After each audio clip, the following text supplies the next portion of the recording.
अभी मैं income tax department में एमटीएस के तौर पे जॉब कर रहा हूँ। अभी मेरा भी सीजीएल में नहीं हुआ। और अगर तुम उनमें से हो जो ये सोच रहा है कि यार अभी तो खुद का ही नहीं हुआ और यहाँ पे ज्ञान देना है आगे है कि सीजीएल कैसे निकाले, तो तुम अभी वीडियो छोड़ के जा सकते हो। बहुत अच्छे अच्छे टीचर्स और टॉपर्स के तुम्हें वीडियोज़ मिल जाएंगे यूट्यूब पर, एकदम बढ़िया एडिटिंग के साथ, जो तुम्हें ये बता रहे हैं कि अगला सीजीएल कैसे निकालना है। लेकिन अगर ये सुन के भी तू इस वीडियो पर टिका हुआ है ना, तो भाई मैं अगले 18 महीने का तुम्हें रोड मैप इस 18-19 मिनट की वीडियो में दे दूंगा। और इसके बाद में तुम्हें 18 महीने तक किसी भी तरह की वीडियो देखने की कोई ज़रूरत नहीं है तैयारी कैसे करें इस टॉपिक पर। और जहाँ तक मेरे सिलेक्शन की बात है, तो वो क्यों नहीं हुआ वो मैं आपको किसी और वीडियो में दिखा दूंगा। और मेरा सिलेक्शन इस बार हो जाएगा, मुझे पूरा विश्वास है। और जैसे जैसे आप तैयारी करोगे ना, तो आपको खुद को भी समझ आ जाएगा कि भाई सिलेक्शन के लिए क्या क्या चीज़ें ज़रूरी है। और ऐसा भी हो सकता है कि कोई सिलेक्शन के लायक हो, उसके बाद भी उस अटैम्प्ट में उसका सिलेक्शन ना हो। तो तैयारी कैसे करें, इस टॉपिक को स्टार्ट करने से पहले मैं आपको ये बताना चाहता हूँ कि तुम लोगों का कंपटीशन किन लोगों से है।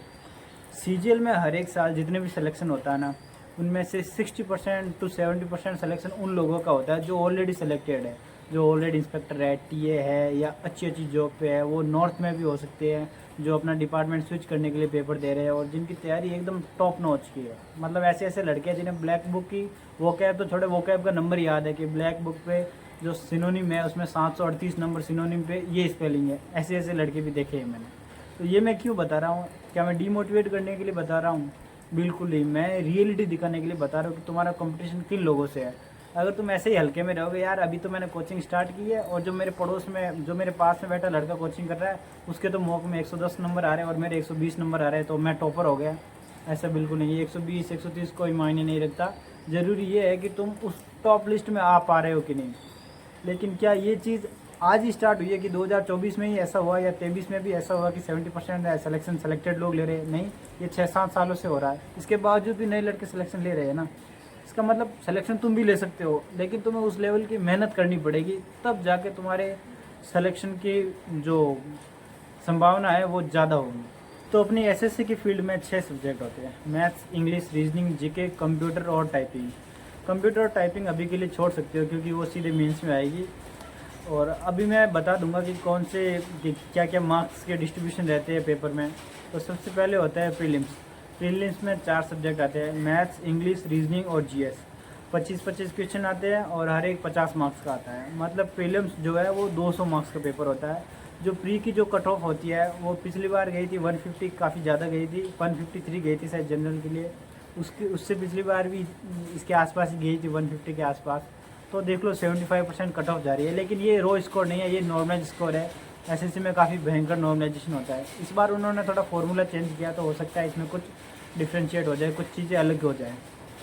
उसके बाद आता है मेंस। जब आप प्री सिर्फ क्वालिफाई होता है, प्री को सिर्फ क्वालिफाई करना होता है, उसके जो मार्क्स है वो मेंस में ऐड नहीं होते। जब से 2022 में पैटर्न चेंज हुआ है, तब से ये नया पैटर्न आया है कि जो प्री के मार्क्स थे वो मेंस में ऐड नहीं होते। इससे पहले प्री के मार्क्स भी मेंस में ऐड होते थे, तो जो प्री में ज़्यादा लीड ले लेता था उसको मेंस में भी उस चीज़ का फ़ायदा मिलता था। लेकिन अब ऐसा नहीं है। तो प्री के बाद होता है मेंस। मेंस में 1-1 घंटा मिलता है हर एक 2 सब्जेक्ट के लिए। सबसे पहला सेशन होता है वो होता है मैथ्स और रीजनिंग का, जिसमें 30-30 क्वेश्चन आते हैं और 60 मिनट मिलते हैं, मतलब 1 घंटा। अगला सेशन आता है इंग्लिश और जीएस का। उसमें इंग्लिश में 45 और जीएस में 25 क्वेश्चन आते हैं। और तो इंग्लिश हो गई 135 की और जीएस हो गई 75 की। और उसके बाद 1 घंटे का ब्रेक होता है मेंस में। जो आप लंच वंच करना चाहते हो तो लंच कर दो। उसके बाद वापस आते हैं एग्ज़ाम हॉल में, और उसमें टाइपिंग होती है और कंप्यूटर का टेस्ट होता है। कंप्यूटर में 20 क्वेश्चन आते हैं और वो भी क्वालिफाई है। अब तो क्वालिफाई का क्राइटेरिया ये है कि कोई जनरल है तो उसे 27 नंबर लाने होते हैं, और जो ईडब्ल्यूएस या ओबीसी है उन्हें 24 नंबर, और एससी एसटी के लिए 18 नंबर। तो ये अलग अलग चीज़ें रहती हैं। और उसके ज़्यादा मैं डीप में नहीं जा रहा, क्योंकि उसमें कुछ ऐसा भी है कि कुछ पोस्टों के लिए कंप्यूटर की कट ऑफ अलग रहती है, वो किसी और वीडियो में कर देंगे। उसके बाद आती है टाइपिंग। टाइपिंग में 15 मिनट मिलते हैं और 27 वर्ड पर मिनट की टाइपिंग स्पीड होनी चाहिए।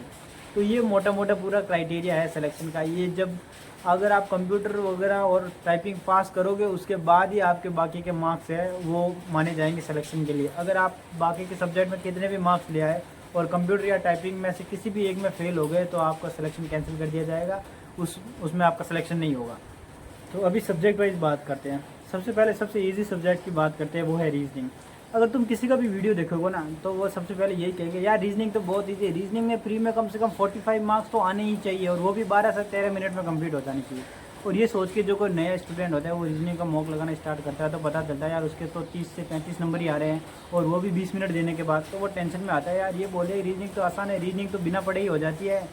लेकिन एक बात सुनो, जो ये बोल रहा है ना रीजनिंग आसान है, रीजनिंग बिना पढ़े ही हो जाती है, उसने एसएससी के 2-3 अटैम्प्ट दे रखे हैं, उसने रीजनिंग में 200 से ज़्यादा मॉक्स दे रखे हैं, और वो भी तब कि उसने मैथ्स और जीएस में इतना ज़्यादा एफर्ट लगा रखा है कि उसने जो रीजनिंग में जो एफर्ट लगाया वो उसे बहुत कम लगता है। फिर वो यूट्यूब पे आके ये बोल देता है यार रीजनिंग तो बहुत आसान है। लेकिन ऐसा नहीं है कि उसमें एफर्ट नहीं लगाने पड़े, उसमें एफर्ट तो लगाने पड़ेंगे, लेकिन जो एफर्ट आपको बाकी सब्जेक्ट में लगाना पड़ेंगे ना, उससे बहुत कम आपको रीजनिंग में लगाने पड़ेंगे, तब जाके आपकी रीजनिंग में मार्क्स आएंगे। और रीजनिंग बिल्कुल है आसान है, एसएससी की रीजनिंग बहुत ज़्यादा धाड़ बाड़ रीजनिंग नहीं पूछा, लेकिन उसके लिए भी मेहनत तो लगेगी, थोड़ी बहुत तो मेहनत ज़रूर लगेगी। तो बिल्कुल ऐसे टेंशन लेने की ज़रूरत नहीं है यार, उसके तो बिना पढ़े ही 50 आ गए, बिना पढ़े किसी के 50 में से 50 नहीं आते, पढ़ना पड़ता है, सबको पढ़ना पड़ता है। तो अब सवाल आता है कि रीजनिंग की तैयारी कैसे करेंगे। देखो रीजनिंग एक ऐसा टॉपिक है एसएससी का, एक ऐसा सब्जेक्ट है एसएससी का जो बाकी सब्जेक्ट की तुलना में काफ़ी आसान है, उसमें तुम्हें कम एफर्ट लगाने पड़ेंगे। तो सबसे पहले अगर तुम किसी टीचर से पढ़ना चाह रहे हो तो किसी टीचर से पढ़ लो। कैरियर विल पे टीचर है, और इवन कोचिंग सेंटर करके सर्च करो कि उस पर भी टीचर है, कमलेश छावड़ा सर, कमलेश छावड़ा यही नाम है, वो भी अच्छा पढ़ाते हैं। और कैरियर विल पे जो टीचर है उनका मुझे नाम नहीं याद आ रहा, वो भी अच्छा पढ़ाते हैं। तो तुम इनमें से किसी भी एक टीचर का कोर्स ले लो, और उसके रीजनिंग के 60-70 वीडियो इतने ही है, वो ढंग से कंप्लीट कर लो और उनके नोट्स बना लो। बाद में जो भी बचे उसके लिए सिर्फ और सिर्फ रीजनिंग में मॉक्स दो। रीजनिंग में कुछ टॉपिक ऐसे हैं जिसके लिए तुम्हें थोड़ी अंडरस्टैंडिंग चाहिए अच्छी सी, जैसे कैलेंडर हो गया, और जैसे क्लॉक हो गया, क्लॉक वगैरह अभी इतना पूछ तो नहीं रहे, जैसे कैलेंडर हो गया, और कुछ होते हैं वो इमेज वगैरह वाले, काउंटिंग ऑफ इमेज वगैरह, उनमें थोड़ी अच्छी तैयारी चाहिए। तो कहने का मतलब रीजनिंग में जो भी है, तुम रोज़ का अगर एक वीडियो भी कंप्लीट करोगे ना तो 2 महीने में रीजनिंग आराम से कंप्लीट कर दोगे पूरी की पूरी। रीजनिंग एक बार कंप्लीट हो जाए उसके बाद रीजनिंग में सिर्फ और सिर्फ मॉक्स लगाने, सिर्फ और सिर्फ मॉक्स, और कुछ भी करने की ज़रूरत नहीं है। रोज़ के 2 मॉक्स भी लगाओगे ना प्री के 25-25 50 क्वेश्चन, सारा का सारा रीजनिंग रिवाइज हो जाएगी, रीजनिंग बढ़िया प्रैक्टिस हो जाएगी, और पेपर में मार्क्स आएंगे बहुत ढंग के। इस वीडियो में मेरा टी शर्ट इसलिए चेंज है क्योंकि इससे पहले की जो वीडियो थी वो मैंने कल शूट की थी। यहाँ गोवा में बारिश बहुत होती है, तो ये जो टिन की शेड है ना वो बहुत ज़्यादा आवाज़ करने लगी थी। मुझे लगा थोड़ी देर बाद बारिश बंद हो जाएगी, लेकिन कल पूरे दिन ही बारिश बंद नहीं हुई, इसलिए दूसरा वीडियो जो है वो आज शूट कर रहा हूँ। तो हमने रीजनिंग की बात कर ली, अब हम बात करते हैं इंग्लिश की। इंग्लिश और मैथ्स की जो स्ट्रेटेजी है वो मैंने इसी चैनल पे बिल्कुल एकदम डिटेल में समझा रखी है पूरी की पूरी, वहाँ से जाके देख सकते हो। लेकिन फिर भी मैं एक ओवरव्यू दे दूँगा एक नए स्टूडेंट के लिए। जो इंग्लिश है ना, वो इंग्लिश को आप 3 पार्ट में डिवाइड कर सकते हो, वोकैब, ग्रामर और रीडिंग कम्प्रहेंशन।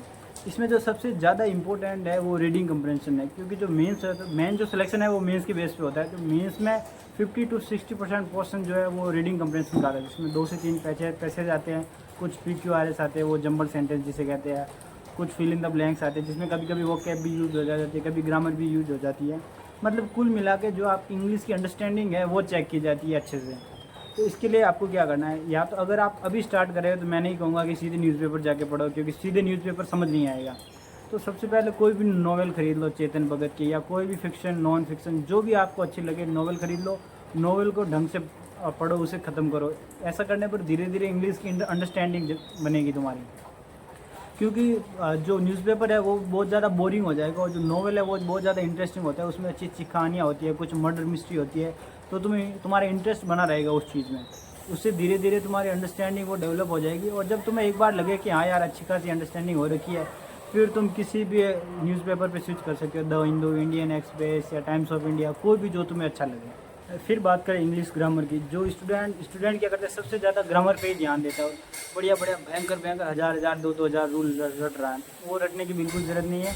ग्रामर के बिल्कुल बेसिक से रूल आ रहे हैं, और अगर तुम्हारी अंडरस्टैंडिंग अच्छी है तो बहुत बार ऐसा होता है कि बिना किसी रूल को पढ़े भी काफ़ी क्वेश्चन सही कर देते हैं। लेकिन इसका मतलब ये नहीं कि ग्रामर पढ़नी नहीं पड़ेगी, ग्रामर पढ़नी तो पड़ेगी।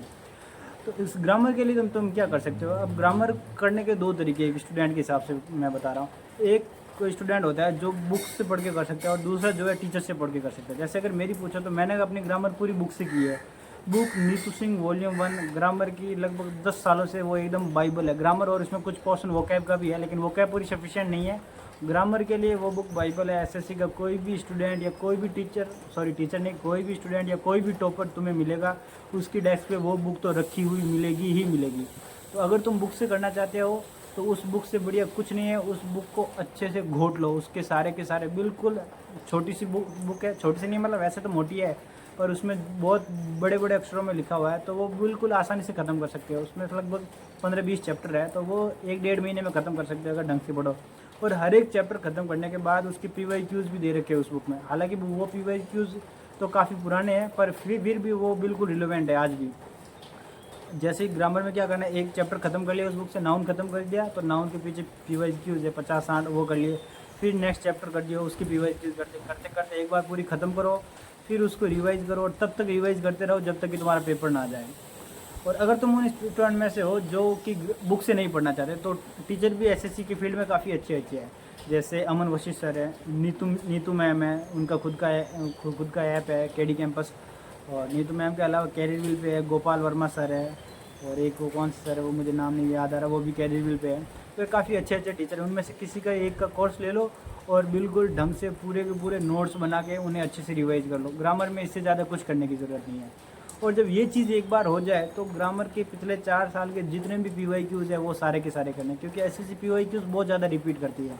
वो आपको किरण में से मिल जाएंगे, या फिर पिनेकल में से मिल जाएंगे, या कोई भी अदर बुक जो भी आपको पसंद हो, उसमें से पिछले 4 साल के सारे PYQs लाइन बाय लाइन ख़त्म करने हैं।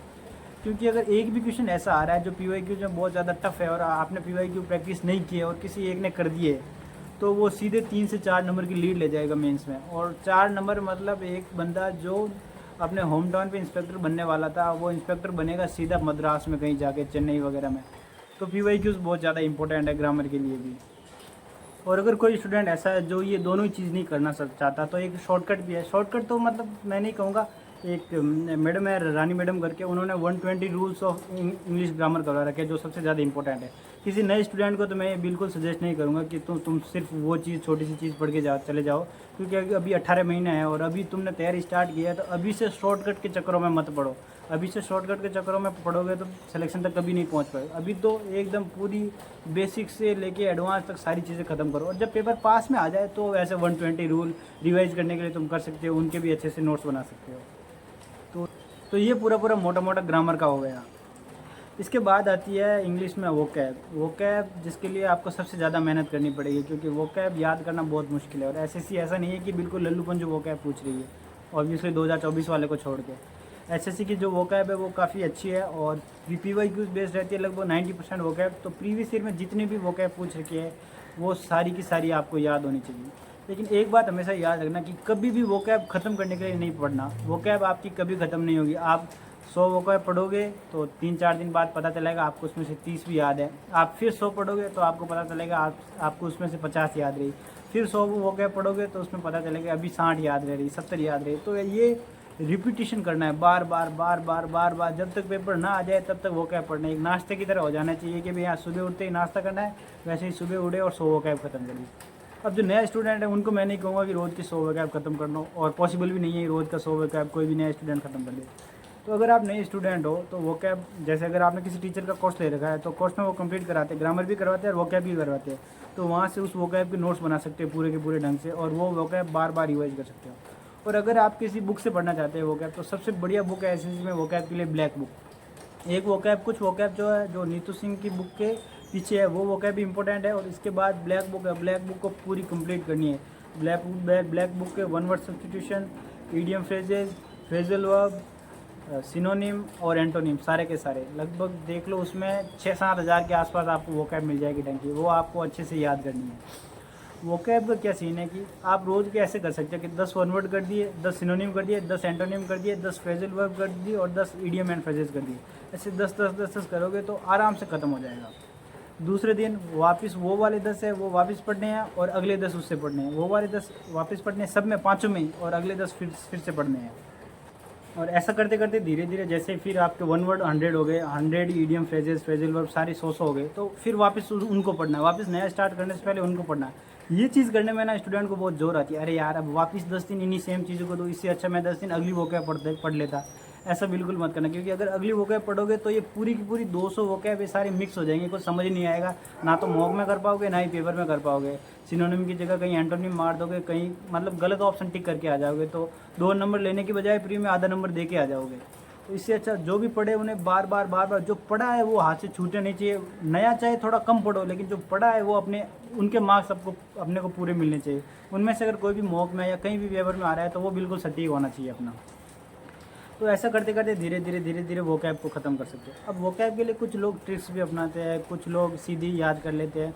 तो सबसे अच्छा तरीका, कुछ जो बहुत ज़्यादा टफ वोकैब है उनके लिए तुम ट्रिक्स का इस्तेमाल कर सकते हो, लेकिन सबके लिए मत करना, क्योंकि 7000 वोकैब के लिए 7000 ट्रिक याद करोगे तो ये एक तरह की बेवकूफ़ी हो गई। जितना जोर तुम्हें वोकैब याद करने में आ रहा है उतना जोर एक ट्रिक याद करने में आ जाएगा। तो ये बेवकूफ़ी ऐसा मत करना। हाँ, 7000 में से 400-500 वर्ड ऐसे हैं जो ज़्यादा टफ है, वो जो बार बार पढ़ने के बाद भी याद नहीं आ रहे, तो उन्हें तुम ट्रिक से याद कर सकते हो। और इसके अलावा जब भी वोकैब पढ़ रहे हो ना, कोई भी वर्ड जो तुम्हें लगे हाँ यार इसका मीनिंग तो ये है लेकिन मुझे सही से समझ नहीं आ रहा है ये कहाँ यूज़ होगा, तो सीधे गूगल में जाकर उस वर्ड को टाइप करो, लिख दो, पीछे एक सेंटेंस दो, तो उसके 2-3 सेंटेंस आ जाएंगे। उनमें से कोई भी एक सेंटेंस अपने वही बुक पे लिख लो। अगर ब्लैक बुक पढ़ रहे हो तो ब्लैक बुक के पास ही लिख लो। अगर जैसे तुम 100 वर्ड कर रहे हो, एंटोनिम पढ़ा तूने 100, और उनमें से कोई एक वर्ड ऐसा है जो तुमने 1 वर्ड में पढ़ रखा है, वो इसका सिनोनिम है, तो उसको वहीं लिख दो कि ये इसका सिनोनिम है। ऐसा करते करते तुम चीज़ों को रिलेट कर पाओगे कि सिनोनिम कौन सा है, एंटोनिम कौन सा है, किस फ्रेजल वर्ब का क्या मीनिंग होता है। और जो सेंटेंस में जो तुम वर्ड का यूज़ करोगे ना, वो तुम्हें बहुत ज़्यादा याद करने के लिए हेल्प करेंगे और तुम्हें कंप्रेंशन में भी हेल्प करेंगे। तभी पूरी अंडरस्टैंडिंग बनेगी कि भाई यहाँ से ये सेंटेंस कहना क्या चाहता है। इसकी मैं पूरी बात मैंने इंग्लिश वाले अपनी स्ट्रेटेजी की वीडियो में बताई है, वहाँ जाके डिटेल में देख सकते हो। और कुछ रूट वर्ड भी होते हैं, जैसे एक बुक है, अगर किसी के पास ज़्यादा टाइम हो, ज़्यादा डीपली वोकैब को पढ़ना चाहते हैं, वर्ड पावर मेड इजी करके बुक है, उसमें कुछ रूट वर्ड से भी अच्छे वर्ड दे रखे हैं, वहाँ से भी थोड़ी बहुत हेल्प ले सकते हो तुम। और एक बात, जब अभी तैयारी स्टार्ट कर रहे हो तो वोकैब को सिर्फ इन्हीं बुक से मत करो, और भी अलग अलग सोर्सेज है। जैसे अगर तुम नॉवल पढ़ रहे हो या न्यूज़पेपर पढ़ रहे हो तो वहाँ भी कुछ अच्छी वोकैब मिलेगी, वहाँ से भी वोकैब उठा लो और अपने एक अलग से कॉपी मेंटेन करो जिसमें तुम न्यूज़पेपर से या अपनी नॉवल से जो वोकैब मिली है उनको लिख सकते हो। और वो वोकैब ज़्यादा आसानी से याद होती है क्योंकि उन वोकैब को तुमने न्यूज़पेपर में भी पढ़ा है। तो बिल्कुल इस सेंटेंस के साथ वो वही लिख दो कि इस सेंटेंस का ये मीनिंग होता है, अलग कॉपी बना लो और उसमें पूरी वोकैब लिख दो। ऐसा करने से तुम्हारी ओवरऑल इम्प्रूवमेंट बहुत ज़्यादा होगी। और जैसे कहीं भी जा रहे हो, मेट्रो में, ट्रेन में जा रहे हो, तो ट्रेन में लिखा होता है डिपार्चर, तो जैसे ही तुम्हें पता चला यार डिपार्चर का मतलब क्या होता है, मुझे नहीं पता, तो तुरंत सर्च करके देख लिया, अच्छा डिपार्चर का मतलब ये होता है। कहीं भी चले जाओ, मतलब कौन सी वोकैब कब आ जाएगी पेपर में या मॉक में किसी को पता नहीं। जैसे मैं जब लाइब्रेरी में मेरे पढ़ रहा था जोधपुर में, तो मैंने देखा कि मेरे जो लाइब्रेरी के सामने एक कोई दुकान वगैरह थी, उसके ऊपर एम्बेसी लिखा हुआ था।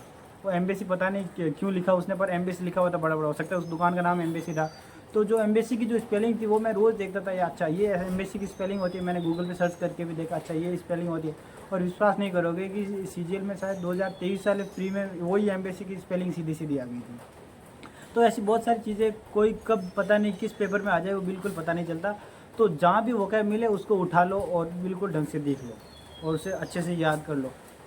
और लास्ट में वोकैब के लिए है कि मॉक, आप जो भी मॉक दे रहे हो उस मॉक में अगर कोई वोकैब ऐसी है जो तुम्हें नहीं आ रही, तो उन वोकैब के लिए भी अपनी अलग से कॉपी रखो, या जो भी मॉक की कॉपी बनानी है, चलो वो बाद की बात है, जब भी बनाओगे तो उसमें वो सारी वोकैब लिख लो जो तुम्हें पढ़ने के बाद भी नहीं आ रही। क्योंकि क्या होगा ना, अगर तुम अभी तैयारी स्टार्ट कर रहे हो तो अभी तुम जो ब्लैक बुक लेके आओगे वो 2025 के एडिशन की होगी। तो जब 2025 का प्री हो जाएगा तो 2025 के प्री में जितनी भी वोकैब आएगी उनमें से 30-40 वोकैब ऐसी है जो नहीं आई है, वो जो इससे पहले कभी नहीं आई है, तो वो वोकैब तुम्हें मॉक के थ्रू पता चलेगी। ऐसा तो नहीं हो सकता कि हर साल के लिए एक ब्लैक बुक लेके आ रहे हो। तो उसके लिए सबसे बढ़िया चीज़ है कि मॉक से जो भी वोकैब मिले उनके लिए अलग से सेपरेट कॉपी, और उसमें वो वोकैब या फिर ईडियम फ्रेजेस जो भी है वोकैब से रिलेटेड चीज़, वो सारी की सारी उसमें लिख लो और उन्हें भी बार बार रिवाइज करते रहो। तो ये तो हो गया वोकैब का सीन। ग्रामर के इंग्लिश के हमने तीनों पार्ट कवर कर लिए, कॉम्प्रहेंशन कर लिया, ग्रामर कर लिया और वोकैब कर लिया। और इसकी डिटेल की मैंने वीडियो बना रखी है, वहाँ से देख सकते हो। तो जो अगला सब्जेक्ट है वो है मैथ्स का। एसएससी की फील्ड में ना मैथ्स को ज़रूरत से ज़्यादा इज्जत मिली है। मतलब एक टाइम था 2022 से पहले जब एसएससी उतनी इज्जत डिजर्व करता था, क्योंकि 250 नंबर मैथ्स के आ रहे थे सीधे किसी भी। लेकिन आज जो है वो मैथ्स 90 नंबर की आ रही है और इंग्लिश 135 नंबर की आ रही है। लेकिन इसके बावजूद भी मैथ्स पढ़नी तो आपको उतनी ही पड़ेगी। लेकिन फिर भी उस चीज़ को देखते हुए कि भी कोई सब्जेक्ट कितने मार्क्स दे रहा है, उस हिसाब से अपना टाइम आपको एडजस्ट करना पड़ेगा। सिलेबस उतना ही है, लेकिन नंबर ऑफ़ क्वेश्चन और नंबर ऑफ़ मार्क्स घटा दिए 2022 के पैटर्न चेंज होने के बाद। तो अभी जो मैथ्स है ना वो ऐसा है कि कुछ नए टॉपिक जुड़े जो सिर्फ मेंस में आ रहे हैं, जैसे स्टैटिस्टिक्स और परम्यूटेशन कॉम्बिनेशन जो कि उसका पार्ट है प्रोबेबिलिटी का। ये सारी 2-3 टॉपिक है जो मैथ्स में नहीं इंक्लूड हुए हैं, वो सिर्फ मेंस में आ रहे हैं। लेकिन आपको कंप्लीट अभी से करना है। ऐसा नहीं कि मेंस के लिए कोई अलग से तैयारी करनी पड़ती है, नहीं, तैयारी शुरू से सेम ही होती है, प्री और मेंस की कोई अलग अलग नहीं होती। तो अब जो मैथ्स है, मैथ्स में 3-4 चीज़ें सबसे इंपॉर्टेंट है। एक तो मैथ्स कहाँ से करें, दूसरी है कि रिवीजन कैसे करें, तीसरा है कैलकुलेशन और चौथा है मॉक। तो सबसे पहले कहाँ से करें कैसे करें उस चीज़ को बता देता हूँ। कुछ स्टूडेंट होते हैं जिनका मैथ्स का बेसिक बहुत अच्छा है, तो वो सीधे सीधे बुक उठा के भी करते हैं और उनके अच्छे मार्क्स भी आ जाते हैं। कुछ स्टूडेंट होते हैं जो सीधे यूट्यूब से, टीचर से पढ़ के अच्छे मार्क्स लेते हैं।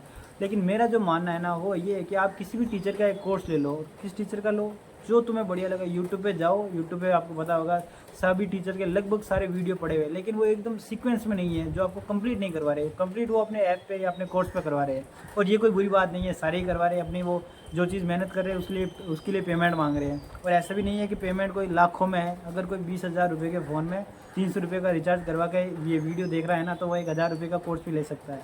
उतनी गरीबी किसी में नहीं है। तो मैथ्स किससे करें, तो वो आप अपना टीचर आप जो भी है वो डिसाइड करना। लेकिन ये देख लेना कि जो भी टीचर है ना, ऐसा नहीं कि 600-700 वीडियो में मैथ्स कंप्लीट करवा रहा है। 700 वीडियो में अगर मैथ्स कंप्लीट करोगे तो 2 साल में तुम वीडियो भी नहीं देख पाओगे। ऐसा टीचर पकड़ो जो 200 से 250 वीडियो में सारी मैथ्स कंप्लीट करवा रहा है, और साथ साथ में उन्हीं शीट्स को वापस करने से अच्छे से रिवीजन भी हो रहा है। जैसे अगर मेरी बात करो तो मैंने भूतेश सर का कोर्स ले रखा, जो इवन कोचिंग सेंटर पे है। उन्होंने बहुत अच्छे से करवा रखा, मेरी ट्यूनिंग उनके साथ ज़्यादा अच्छे से बैठी, तो मैंने उनका कोर्स लिया और उसी को मैंने पूरे डिटेल में किया ढंग से। अगर आप गगन प्रताप सर के साथ बैठ रही है तो वो आपकी मर्जी। आदित्य रंजन सर है, बहुत सारे टीचर हैं, मतलब किसी का मैं नाम शायद हो गया, भूल गया हूँ, लेकिन आप किसी से भी पढ़ सकते हो। लेकिन याद रखना, आज जो टीचर डिसाइड कर रहे हो तो लास्ट तक उसी टीचर के साथ रहना, क्योंकि कुछ टीचर के कुछ क्वेश्चन करवाने के अलग अलग तरीके रहते हैं। तो ऐसा नहीं है कि आपका जो टीचर है उसको ये तरीका घटिया आता है और उसको अच्छा आता है। वही है कि कोई और तरीका है जो आपके टीचर को अच्छा आता है और उसको घटिया आता है। इस चक्कर में हम सबका तो नहीं पढ़ सकते ना। तो इसलिए किसी भी एक टीचर को पकड़ लो, उसका पूरा का पूरे कोर्स का अच्छे से नोट्स बना लो। नोट्स मतलब हर एक क्वेश्चन लिखना नहीं है, जो कंसेप्ट है वो ढंग से लिखना है, और उसके 1 से 2 जो जरूरी क्वेश्चन आपको लग रहे हैं वो पूरे लिखने हैं। और इसके बाद उसकी जो सीट्स है ना, उसी को बार बार करते रहो, जब तक कि एकदम कॉन्फिडेंस ना आ जाए कि भैया इस टॉपिक का मैं कोई भी क्वेश्चन नहीं छूटने वाला। तो एक टॉपिक ख़त्म करने के बाद जब दूसरे टॉपिक पे स्विच करोगे तो उस टॉपिक के 10 से 15 क्वेश्चन हमेशा करने हैं साथ साथ में, क्योंकि मैथ जो है वो आप बिना प्रैक्टिस की, अगर कोई टॉपिक ऐसा हो गया जिसकी आपने प्रैक्टिस 1 से 1.5 महीने नहीं की ना, तो उस टॉपिक के नंबर जाएंगे एग्ज़ाम में या पेपर में या मॉक में कहीं भी। अगर आप उसका क्वेश्चन देख लोगे तो आप क्वेश्चन में टाइम भी दे दोगे, और हो सकता है क्वेश्चन नहीं कर पाओ, और कर भी लोगे तो गलत करोगे, क्योंकि उसकी ढंग से प्रैक्टिस नहीं है। तो जो भी टॉपिक कंप्लीट कर रहे हो, कंप्लीट करने के बाद उसी टॉपिक के 10 से 15 क्वेश्चन करो और अगले टॉपिक पे बढ़ जाओ। जब ये टॉपिक कंप्लीट हो जाए तो उससे अगले टॉपिक पे बढ़ जाओ और इससे पिछले टॉपिक से 10 से 15 क्वेश्चन कर लो। ऐसा करते करते सिलेबस भी खत्म हो जाएगा और साथ साथ में तुम्हारा रिवीजन भी हो जाएगा। और इसके बाद आती है कैलकुलेशन भी काफ़ी इंपॉर्टेंट। जैसे 2024 की जो पेपर हुआ था उसमें बहुत ज़्यादा टफ मैथ्स नहीं आई थी, लेकिन जो 2023 का आया था उसमें मैथ्स अच्छी आई थी, उसमें अच्छे कैलकुलेटिव क्वेश्चन थे। तो आपके कैलकुलेशन पर भी अच्छी कमांड होनी चाहिए। अच्छी कमांड का मतलब ऐसे नहीं कि एकदम ऐसे जादुई तरीके 5 सेकंड में कैलकुलेशन करें, ये जापानी कोरियन तरीके, ऐसा कुछ करने की ज़रूरत नहीं। जो बेसिक कैलकुलेशन है, square, cube, multiplication, divide, plus minus, जो भी है वो तुम्हें एकदम ढंग के करने हैं, उन पर एकदम मास्टरी करनी है, ताकि अगर कोई ज़्यादा कैलकुलेटिव क्वेश्चन भी आ जाए ना पेपर में, वो क्वेश्चन करने के लिए तुम इन क्वेश्चनों में टाइम बचा सकते हो। क्योंकि पेपर में जो मैक्सिमम टाइम लगता है वो मैथ्स में लगता है, चाहे वो प्री में हो या मेंस में हो। बाकी के लगभग 60% टाइम तो बाकी तीनों सब्जेक्ट लेती है और 40% टाइम अकेले मैथ्स लेती है। तो उसके लिए मैथ्स की जितनी बढ़िया प्रैक्टिस होगी उतना ही टाइम कम लगेगा। तो अपने जो भी टॉपिक है, जो टॉपिक कंप्लीट कर लिया, उससे किसी भी मॉक में या किसी भी टेस्ट में क्वेश्चन नहीं छूटना चाहिए। बस ये बात अपनी गांठ बांध लो आज ही। उसके बाद आते हैं मॉक। जब एक बार कंप्लीट हो जाए, तुम्हारे 5, 6, 7 टॉपिक हो जाए, तो तुम मैथ्स के मॉक स्टार्ट कर सकते हो। वो सेक्शनल मॉक, जैसे तुमने परसेंटेज कर लिया और उसका एक बार रिवीजन भी कर लिया, फिर परसेंटेज के टेक्स्ट बुक पे, होली बोर्ड पे, टेस्ट रैंकर पे, बहुत सारे ऐप है अलग अलग, वो तुम देख लेना। उनमें से किसी भी 1 से 2 का सब्सक्रिप्शन ले लो और उनमें उनके टॉपिक वाइज प्रैक्टिस करना शुरू कर दो। जैसे 20 मिनट में 25 क्वेश्चन या 20 मिनट में 20 क्वेश्चन करके उनके छोटे छोटे मॉक्स हैं, उनको अटैम्प्ट करना शुरू कर दो। इससे तुम्हारी अटैम्प्टिंग स्ट्रेटेजी भी बनेगी, उस चीज़ की, उस टॉपिक की स्पीड भी आएगी और एक्यूरेसी भी आएगी ढंग से। तो ऐसे करते करते धीरे धीरे मैथ्स में आगे बढ़ जाओगे। लेकिन मैथ्स में ये चीज़ हमेशा याद रखना कि रिवीजन सबसे ज़्यादा इंपॉर्टेंट है। नया टॉपिक पढ़ने से कहीं ज़्यादा इंपॉर्टेंट है रिवीजन। जो टॉपिक पढ़ा है वो तुम्हारा पूरा का पूरा कंप्लीट होना चाहिए। इन सब के बाद आता है एसएससी का सर दर्द, मतलब जीएस, जिसका सिलेबस बाकी सभी के सिलेबस से मिला के भी कई गुना ज़्यादा है और जिसके मार्क्स सबसे कम है 75। लेकिन इसके बावजूद भी कोई भी इसको छोड़ना अफोर्ड नहीं कर सकता, क्योंकि सिलेक्शन और रैंक सिर्फ जीएस ही दिलाती है। बाकी सब्जेक्ट भी ज़रूरी है, लेकिन जीएस के बिना रैंक नहीं आने वाली किसी की भी, अच्छी जीएस के बिना। तो अब जीएस कैसे करें? तो जीएस में भी लगभग वही तरीका है कि जीएस तो एक प्रसाद जैसी है कि बढ़िया से पढ़ लो, ढंग से पूरा पढ़ लो, उसके बाद प्रसाद है, जितनी भगवान दे दे वो ले लो और चुपचाप से संतुष्ट हो जाओ। क्योंकि जीएस पेपर में कैसी आएगी, और जो एसएससी का जो ट्रैक रिकॉर्ड रहा है वो ऐसी जीएस पूछता है कि किसी भी टीचर के पढ़ाई हुई मिलेगी ही नहीं, मुश्किल से कुछ क्वेश्चन मिलेंगे, बाकी एकदम आउट ऑफ द बॉक्स। लेकिन फिर भी तैयारी तो करनी पड़ेगी। तो जीएस के लिए अगर आप अभी स्टार्ट करें, मतलब आपके पास 18 महीने हैं, तो एकदम अच्छा टाइम है कि आप ढंग से कंप्लीट कर सकते हो अपना सिलेबस, जो भी एसएससी का सिलेबस है वो, और प्रीवियस ईयर के क्वेश्चन करने हैं। तो अब आता है कि सिलेबस कैसे करें।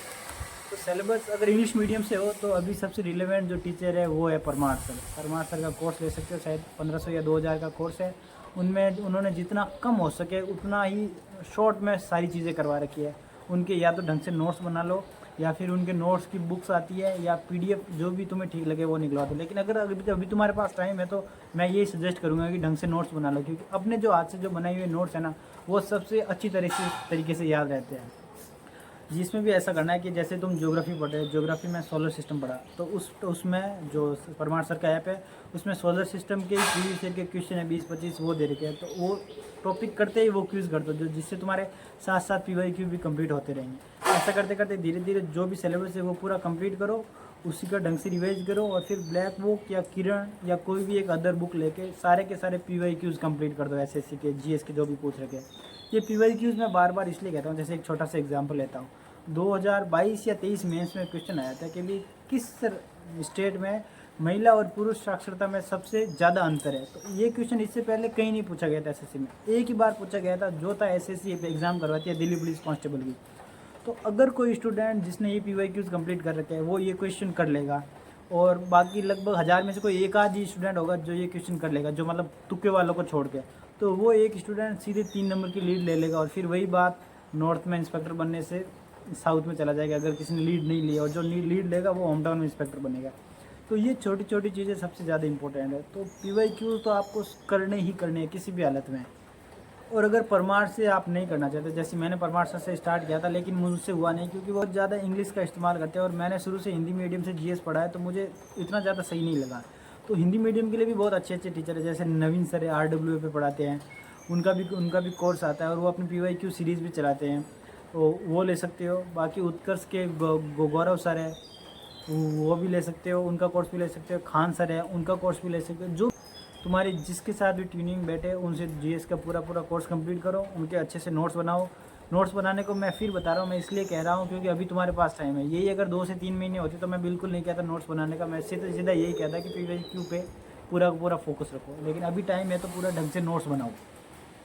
ऐसा करते करते धीरे धीरे जीएस खत्म हो जाएगी। लेकिन ये याद रखना है कि जितना तुमने पढ़ा है ना, वो आस लेके जीएस में मत चले जाना कि भाई जीएस में तो मैंने इतनी मेहनत की है तो 75 में से 70 नंबर तो मेरे आ ही जाएंगे। मैं ऐसे लोगों को भी जानता हूँ जिनकी जीएस एकदम मतलब यूपीएससी का जिन्होंने प्री निकाल रखा है, और विश्वास नहीं करोगे एसएससी के जीएस में उनके 75 में से 25 नंबर ही आए, क्योंकि ऐसे ही ऊटपटांग जीएस पूछ रहे हैं। और 2024 वाले में तो भर के गलत क्वेश्चन भी पूछे हैं उन्होंने। तो मतलब जीएस की आस लेके नहीं जा सकते, लेकिन जीएस को छोड़ के भी नहीं जा सकते। तो जितना तुमसे हो सके उतना करो, और बाद में जितने मार्क्स मिले उन्हें चुपचाप ले लो और स्वीकार कर लो। इससे ज़्यादा तुम कुछ कर भी नहीं पाओगे जीएस में।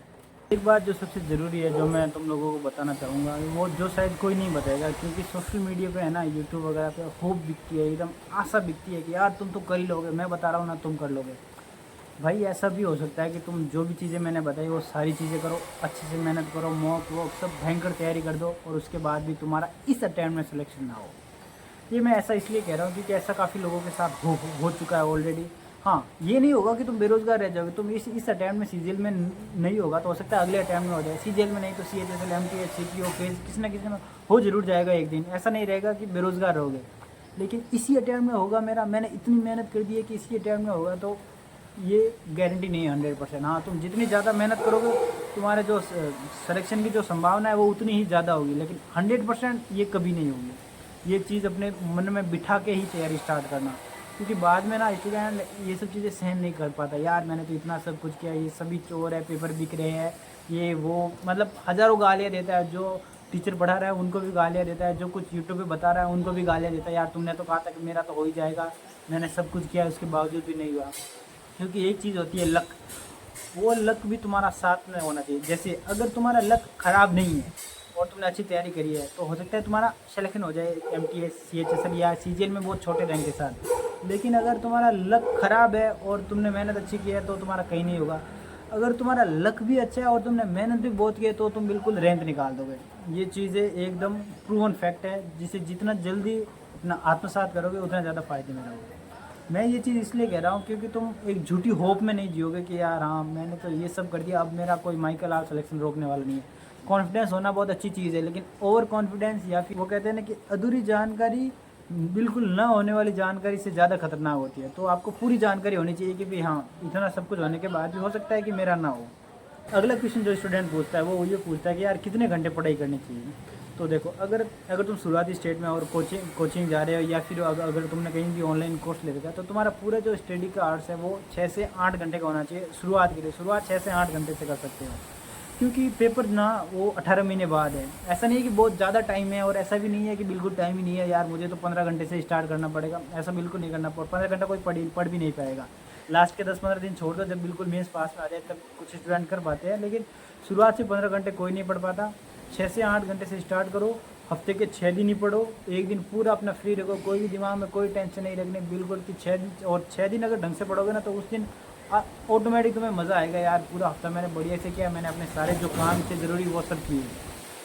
और इसके अलावा 6 से 8 घंटे पढ़ो, और 6 से 8 घंटे के बाद जो भी तुम्हारी हॉबी है, कोई क्रिकेट खेलता है, कोई वॉलीबॉल खेलता है, फुटबॉल खेलता है, या कुछ भी तुम्हें पसंद है वो चीज़ करो। आराम से दोस्तों से बात करो, घूमो फिरो, सारी चीज़ें करो, क्योंकि बिना इन सब चीज़ों के लंबे टाइम तक तुम पढ़ाई नहीं कर पाओगे। तो अगर लंबे टाइम तक पढ़ाई करना है तो अपनी जो भी एग्ज़ाम की तैयारी है उसे धीमी आँच पे पकाओ। जो धीमी आँच पे पकाएगा वो ज़्यादा देर तक टिक पाएगा, और उसके जो एग्ज़ाम की जो रेसिपी होगी ना वो एकदम बढ़िया बनेगी।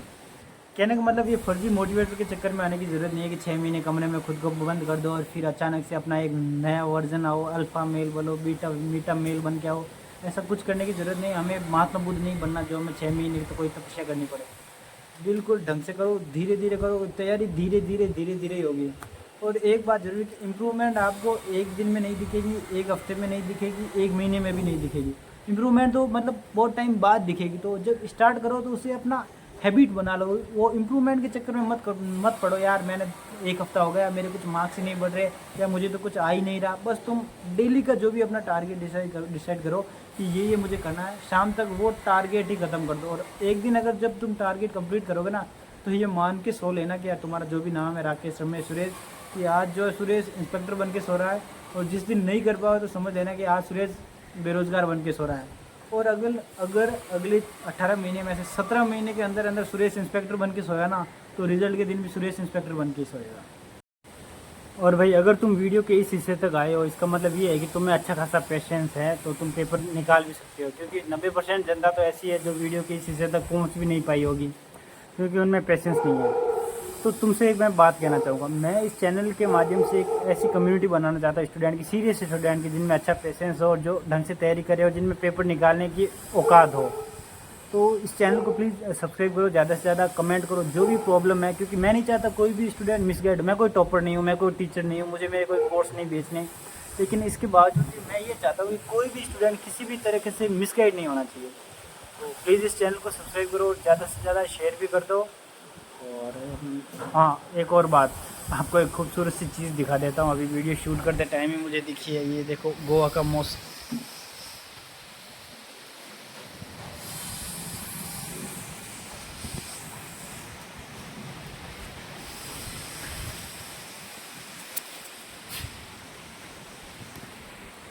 तो बाय।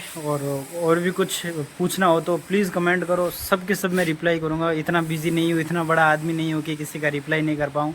जो भी पूछना है, जो भी तुम्हारे मन में डाउट है तैयारी को लेकर, किसी और चीज़ को लेकर, प्लीज़ कमेंट करो।